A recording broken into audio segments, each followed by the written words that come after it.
Ciao a tutti ragazzi, bentornati a 101 Storie Zen.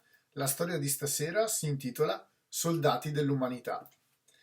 Una volta una divisione dell'esercito giapponese era impegnata in un'esercitazione militare e alcuni ufficiali ritennero indispensabile stabilire il loro quartier generale nel tempio di Gasan. Gasan disse al cuoco: servi agli ufficiali lo stesso semplice vitto che mangiamo noi. I militari, che erano avvezzi a essere trattati con tutti i loro riguardi, se ne risentirono. Uno di loro andò da Ghazan e gli disse: Ma chi ti credi che siamo noi?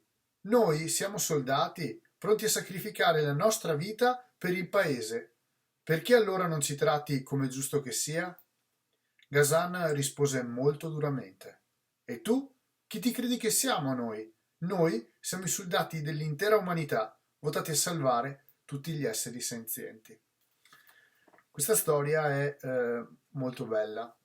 In pratica non fa altro che andare a sbriciolare quella che è la convinzione di un militare per cui lui che si mette per primo a dare la propria vita al paese, eccetera, si mette un po' a livello egocentrico, alla fine lo fa cadere nel suo se stesso.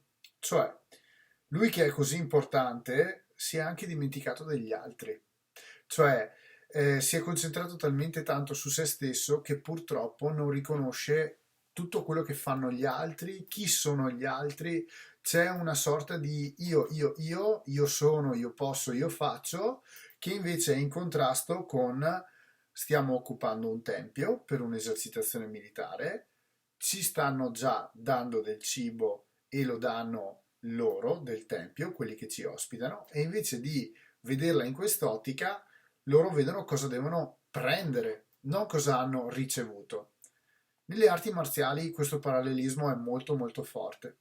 Spesso diamo moltissimo e diamo in maniera incondizionata, però tante volte non dobbiamo fare l'errore di abituare le persone a ricevere e basta.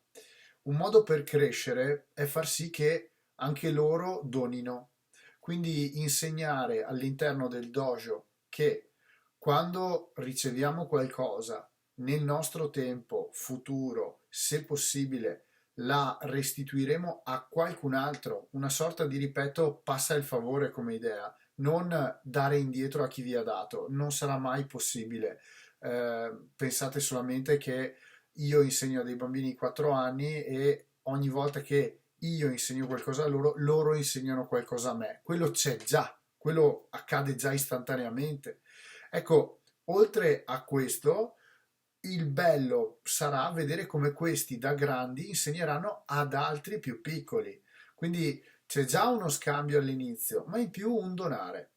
Ecco, la storia invece ci fa capire come tante volte raggiungere delle posizioni nel mondo del lavoro, nel mondo delle passioni o comunque sia dei piccoli ruoli sociali, tante volte possa un attimino destabilizzare la posizione di equilibrio, dove non c'è un io, c'è un centro che si sposta. A me piace vederla un pochettino così, perché per parlare di relazioni, per riuscire a comunicare con gli altri, bisogna essere in grado sì di portare avanti le proprie idee, però di sapersi anche spostare da queste idee per trovare la mediazione, la comunione di quello che può essere un intento, non sempre uguale, ma che riesca a soddisfare e ad accontentare entrambe le parti, il cosiddetto compromesso.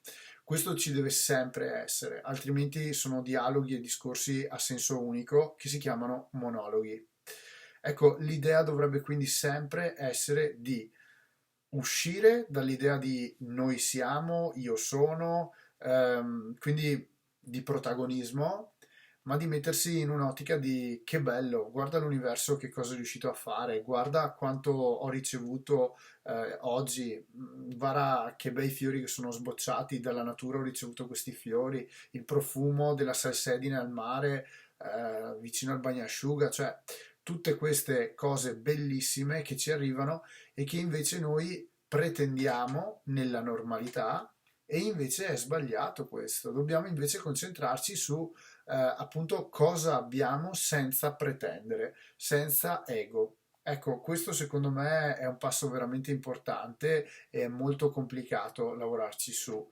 Fate il possibile. Nessuno deve cercare di essere perfetto, ma neanche di dire ah no, no, non ci arriverò mai. Il problema è proprio dire non sono perfetto, ma vado avanti e ci lavoro su perché devo riuscire comunque a ottenere un risultato migliore di ieri. L'idea è sempre quella. Oggi deve essere buono per aver superato il noi di ieri e il domani sarà una bella sorpresa e anche una bella sfida per riuscire a battere chi siamo oggi, sempre in senso positivo. Detto questo, ci aggiorniamo alla prossima. Ciao!